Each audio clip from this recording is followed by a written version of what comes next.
Selamat sore, Bapak dan Ibu. Sore hari ini senang saya bisa kembali bertemu dalam acara webinar kita. Dan terlebih lagi saya mengucapkan banyak terima kasih, khususnya kepada STTK Taros dan juga Bapak Ketua kita, Bapak Pendeta Adolf Bastian, yang memberikan kesempatan kepada saya hari ini untuk menyampaikan materi tentang komunikasi.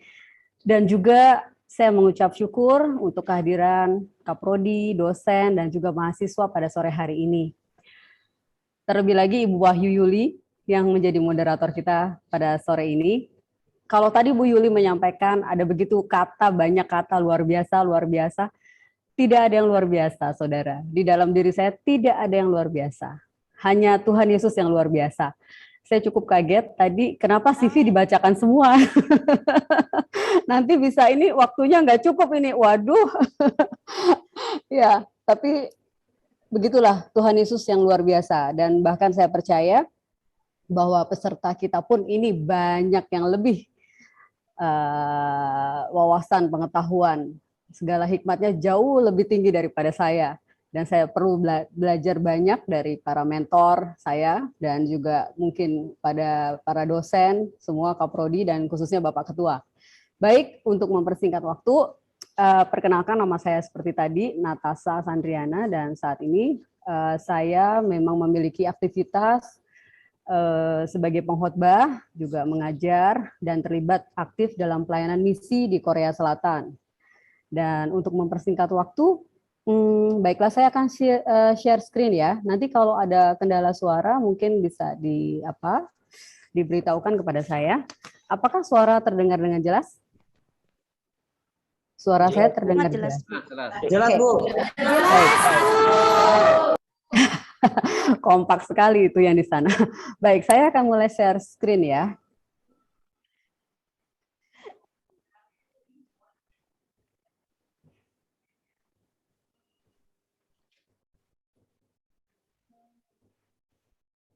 Oke, sebentar.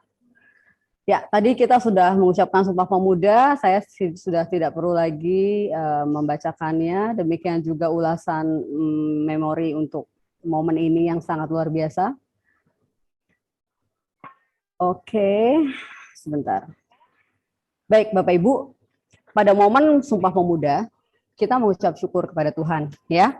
Karena pada momen tersebut, pemuda-pemuda Kristen itu juga mengambil bagian di dalam acara ini, ya. Salah satu contohnya adalah Paul Pinontoan, di mana beliau ini berpidato pentingnya toleransi dan kesatuan. Ada Jan Tole sebagai panitia, ada Bapak Amir Sarifudin yang memegang posisi penting dalam kabinet Perdana Menteri, juga ada Mandan Cornelis sebagai dokter dan dia ini pelopor PMI. Juga Yohanes Lemena, beliau juga dokter, pelopor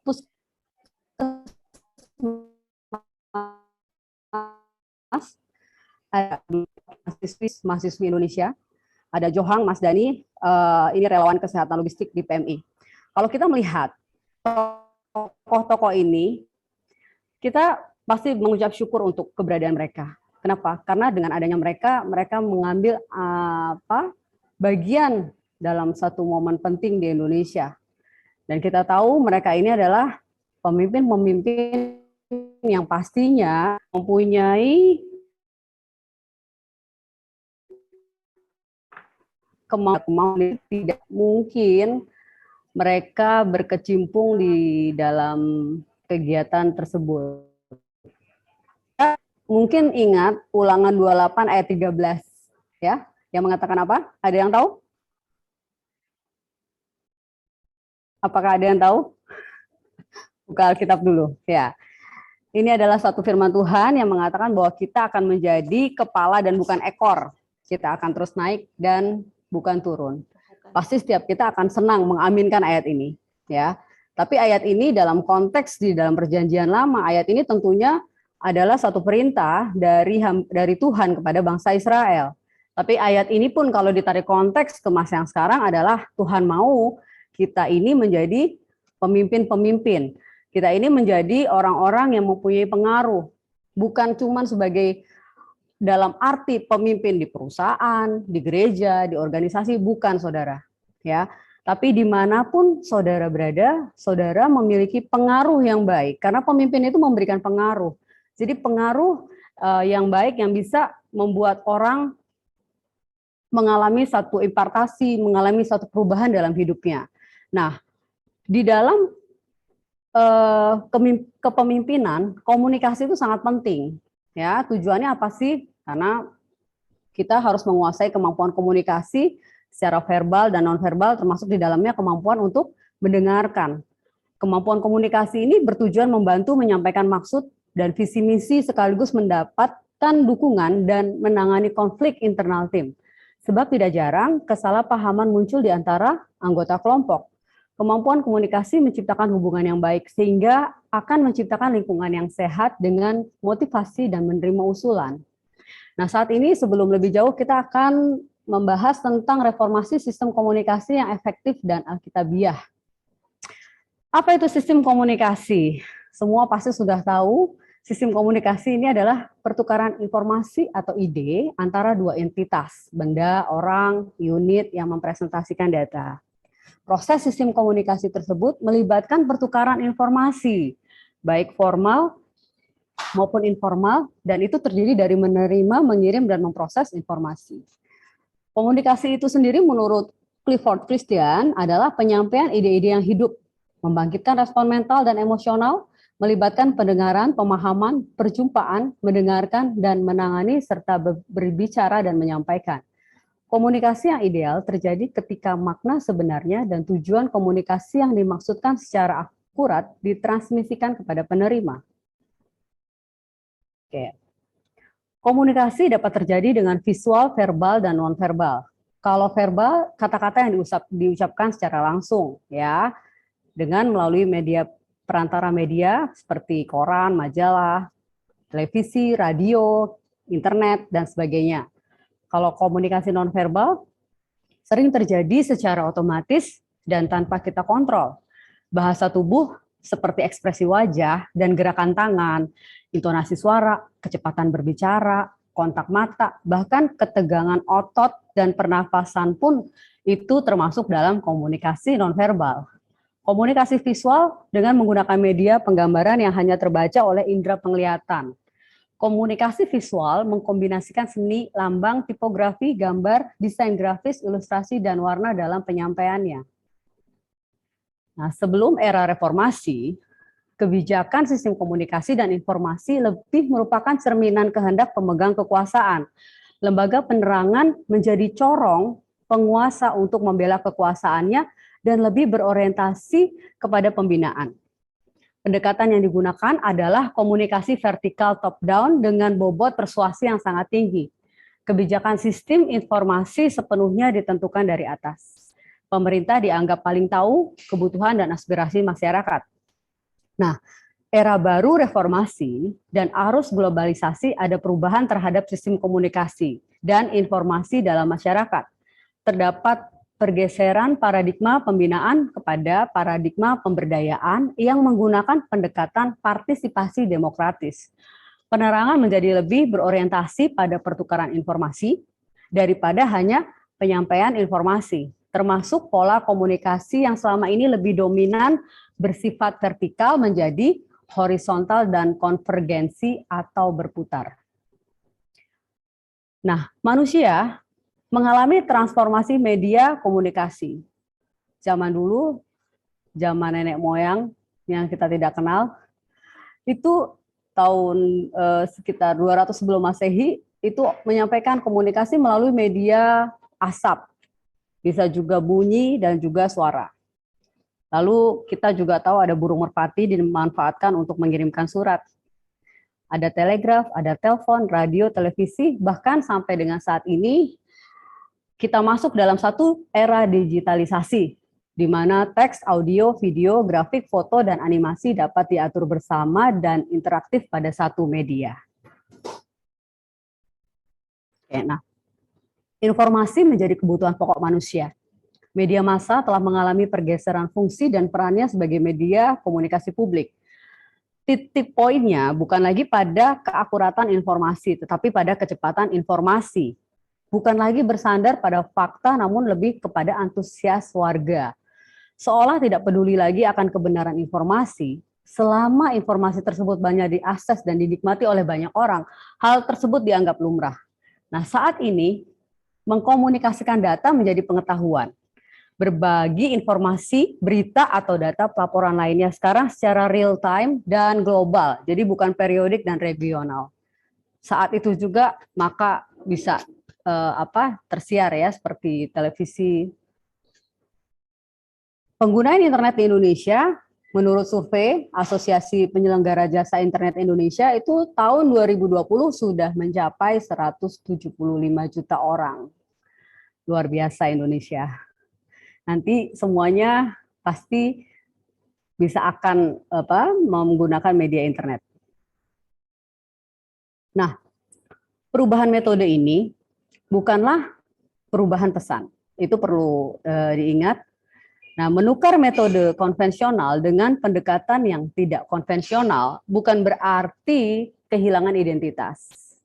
Kemajuan teknologi dan informasi dapat menambah metode yang saat ini digunakan untuk membagikan Injil. Bentuk-bentuk penginjilan tradisional tidak boleh diarsipkan di ruang bawah tanah yang gelap.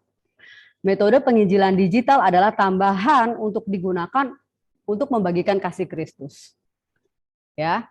Nah, mengapa kita tidak dapat menyingkirkan metode penginjilan konvensional? Ya, ini masih ada beberapa orang Kristen yang beranggapan bahwa kalau seseorang misalnya ke gereja atau membaca Alkitab harus dengan buku, ya, tidak boleh pakai handphone, tidak boleh pakai laptop, ya, masih ada orang-orang seperti itu. Nah, tapi saat ini kita juga tidak bisa menyepelekan hal tersebut. Alkitab sendiri masih sangat penting. Kita tidak boleh menghilangkannya untuk saat ini ya. Kenapa? Karena masih banyak suku-suku bangsa yang belum terjangkau oleh internet. Oke. Saudara pasti mengenal beliau, Ravi Zacharias, seorang apologet, ya. Beliau mengatakan, "This generation listens with its eyes and thinks with its feeling." Ya, jadi generasi sekarang mendengar dengan mata mereka dan berpikir dengan perasaan mereka. Untuk itu, gereja perlu menggunakan media digital dalam bermisi sehingga perkataan Yesus Kristus dapat tergenapi dan Injil Kerajaan ini akan diberitakan di seluruh dunia menjadi kesaksian bagi semua bangsa. Sesudah itu barulah tiba kesudahannya. Oke.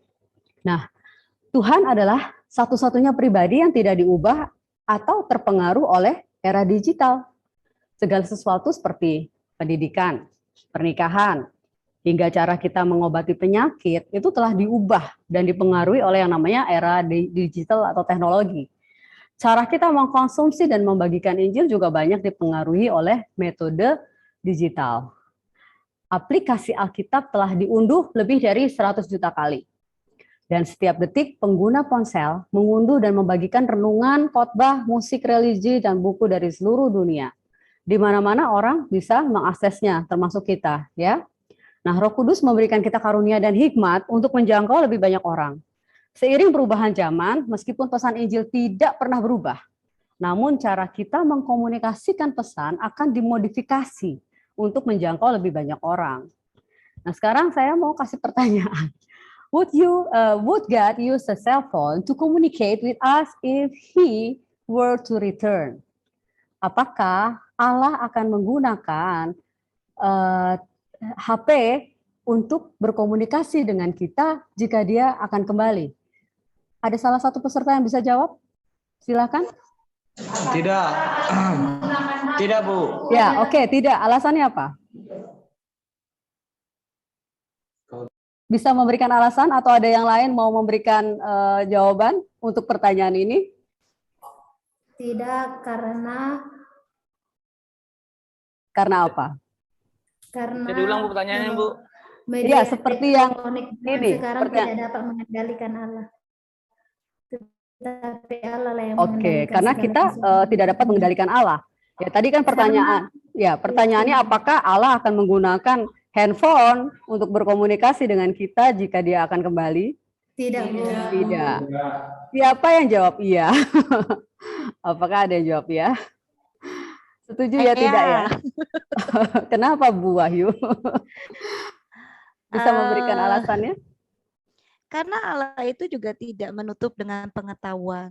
Selagi masih ada pengetahuan, manusia bisa menggunakan dengan inovasi. Dan pengetahuan itu diberikan oleh Allah. Selagi masih digunakan dengan hal yang baik, hal yang positif, why not? Kenapa tidak? Jadi kalau memang Allah datang, ya bagi saya nggak ada masalah kalau Allah menggunakan HP. Ya, baik. Terima kasih.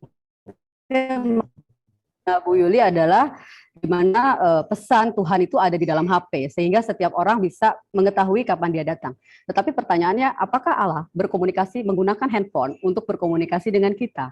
Jawabannya adalah tidak mungkin, saudara. Di surga ada handphone? Saya tidak tahu. Tapi jawaban yang tepat adalah justru kita berkomunikasi dengan handphone kepada orang lain untuk menyampaikan bahwa kedatangan Allah sudah dekat. Jadi justru kitalah yang menggunakan handphone tersebut. Ya, baik. The great things about social media was how it to give a voice to voiceless people. Artinya bahwa hal yang paling besar tentang sosial media adalah bagaimana caranya kita itu menyampaikan, kita itu menyuarakan kepada orang-orang yang belum mendengar, belum mengetahui. Baik, terima kasih buat semua responnya. Tadi ada tulisan anak asrama, ini berarti rombongan ya. Luar biasa. Oke, luar biasa. Oke, selanjutnya next-nya gini. Dahulu model top down konvensional itu dalam khotbah biasanya oleh pendeta terlatih ya, harus punya pendidikan sekolah teologi. Tapi sekarang media sosial ini memungkinkan banyak orang Kristen biasa pun melakukan percakapan pribadi tentang iman mereka satu sama lain, juga dengan orang yang tidak percaya. Jadi saudara tidak perlu jadi pendeta dulu untuk menyampaikan kebenaran firman Tuhan lewat media sosial, bukan? Ya, lewat status saudara, lewat postingan saudara, itu bisa terlihat bagaimana kita menyampaikan iman kita kepada orang lain. Ya. Nah, salah satu dampak positif media bagi kita adalah kalau bagi gereja tentu saja dengan new media seperti radio streaming, live streaming, gereja internet, dan Facebook, gereja mampu melayani jemaat dengan tidak terbatas jarak dan waktu. Berita Injil juga dapat dibaca oleh semua orang yang belum percaya. Jemaat memiliki kebebasan untuk belajar Alkitab dari berbagai persekutuan, gereja, dan organisasi formal lainnya. Jemaat mendapatkan berbagai aplikasi rohani dan pengetahuan melalui smart media dan lain-lain. Tentu saja ini hal yang seringkali kita lakukan ya. Jadi kalau ibadah minggu, hari minggu jam 8 online, nanti masih ngantuk, masih bisa putar YouTube jam 10. Nanti jam 10, aduh repot ya, masih banyak kerjaan ini, nanti jam 2 aja. Jam 2, aduh ngantuk lagi. Seperti itu ya, jadi sekarang orang punya kebebasan untuk bisa mengakses kapanpun, dimanapun. Nah, tapi satu hal yang perlu diingat, don't use social media to impress people, use it to impact people. Ya, jadi maknanya bahwa kita menggunakan sosial media jangan untuk membuat kesan atau membuat orang menilai kita, tetapi gunakan itu untuk membawa dampak bagi orang lain. Baik. Berikutnya, seorang pemimpin gereja yang terkenal di Amerika bernama Craig Cabanis itu menyatakan begini, sekarang dimanapun Anda berada, mau di rumah, di mobil, di toko, di restoran, di pom bensin, kita dikelilingi oleh media. Kita tidak bisa lepas dari media. Media sudah menjadi atmosfer kedua. Ya, mungkin setiap kita pernah mengalami ini, ketika handphone kita ketinggalan di rumah, biar kata kita udah sampai jauh ya, kita pasti akan berusaha untuk kembali ya, untuk mengambil kembali handphone kita. Ya, kalau uang ketinggalan masih bisa pinjam saudara ya, pinjam temannya. Tapi kalau handphone kan tidak bisa. Kita mau punya privacy sendiri. Jadi kita berusaha untuk handphone itu kita ambil karena memang media dikatakan menjadi atmosfer yang kedua. Atmosfer yang pertama tentu saja oksigen. Nah, Klaus Schwab ini seorang ahli ekonom dari Israel mengatakan saat ini dunia sudah memasuki era revolusi industri, di mana era ini dikenal karena memiliki ciri khas dalam menggabungkan media digital dan internet dengan industri konvensional. Ya, tentu saja semua kebaikan-kebaikan yang tadi kita sudah ketahui, tentu juga ada dampak negatif dari media sosial ini, ya. Sebuah penelitian media sosial itu Facebook, Twitter, Instagram, dan Threads menduduki posisi pertama dalam membantu penyebaran berita hoax, yakni mencapai 92,40%. Dan kemudian disusul oleh aplikasi chatting, WhatsApp, Line, Telegram di posisi kedua dengan 62,80%, dan situs web di posisi yang terakhir yaitu 34,90%. Luar biasa ya. Dan kita sendiri pun sering kan mengalami itu ya, membaca berita-berita yang tidak benar lalu kita menyebarkannya, padahal itu belum tentu benar, tapi itu hoax. Baik. Selanjutnya, kalau kita lihat gambar ini adalah gambar yang tidak asing. Bahkan mungkin di meja makan kita pun kita ada dalam posisi mereka ini, ya, di mana satu meja makan, tetapi masing-masing memiliki aktivitas dengan medianya masing-masing dan tidak ada komunikasi. Juga berita-berita yang memunculkan berita yang tidak benar, yang belum tentu kebenarannya bisa dibuktikan. Nah, efek negatif, dampak negatif dari media menjauhkan orang-orang yang sudah dekat dan sebaliknya. Interaksi secara tatap muka cenderung menurun, membuat orang-orang menjadi kecanduan terhadap internet, menimbulkan konflik, masalah privasi, rentan terhadap pengaruh buruk orang lain. Perubahan sosial yang cenderung negatif seperti munculnya kelompok-kelompok sosial yang mengatasnamakan agama, suku, dan pola perilaku tertentu yang terkadang menyimpang dari norma-norma yang ada. Masalah-masalah dalam komunikasi itu sebagai berikut. Komunikasi bisa terjadi jika ada ego atau sikap yang tidak baik, freedom to speech atau kebebasan untuk berbicara, dan juga seseorang itu stres, ya, sehingga dia menyampaikan bahasanya dengan nada tinggi, dengan nada marah, dan juga masalah komunikasi adalah passive listening. Seperti kita ini masih banyak para peserta yang menjadi passive listening.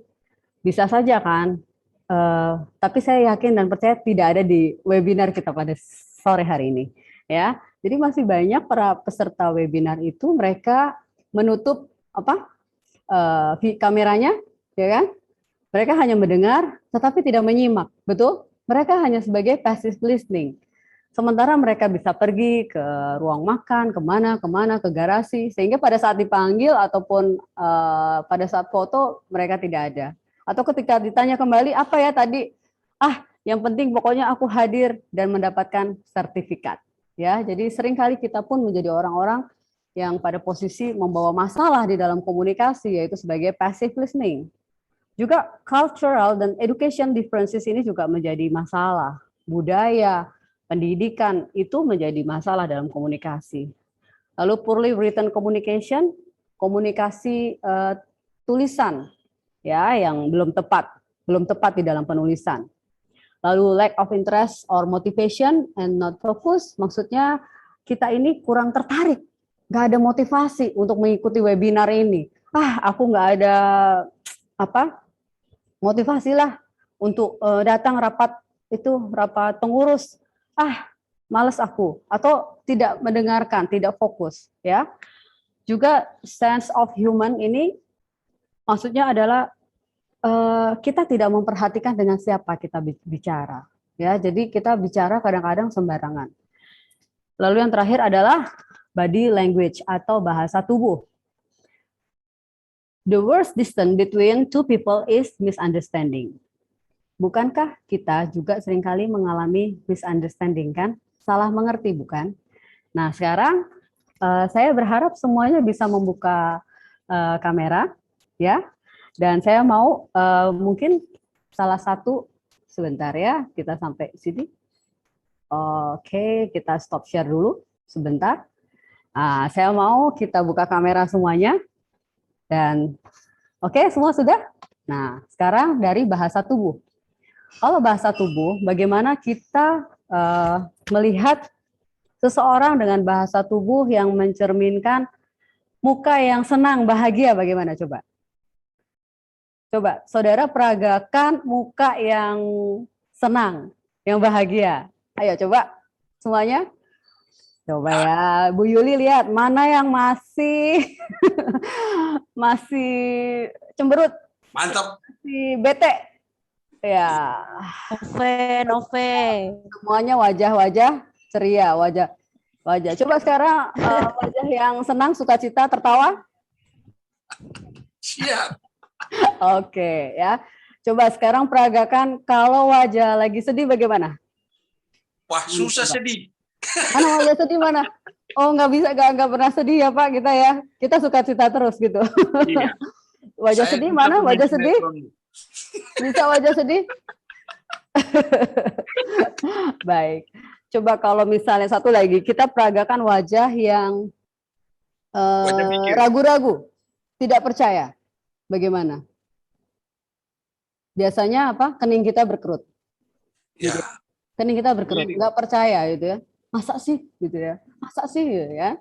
Oke, baik. Thank you semuanya. Nah, kita kembali ya ke share screen tadi. Oke.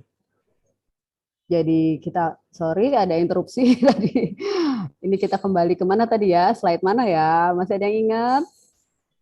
Oke, di masalah. Nah, ini. Di masalah. Oke. Tadi kan kita belajar tentang masalah-masalah komunikasi. Nah, ini ada contoh-contohnya nih. Masalah komunikasi. Coba lihat ya video ya.